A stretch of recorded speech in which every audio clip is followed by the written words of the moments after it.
Merhaba arkadaşlar, kanalıma hoş geldiniz.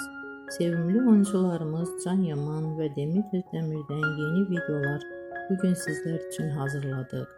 Demet Özdemir sana bir sır vereceğim. Kurt Seyit, Şura ve Çilek Kokusu dizisinde rol almış ve herkes tarafından çok beğenilmiştir.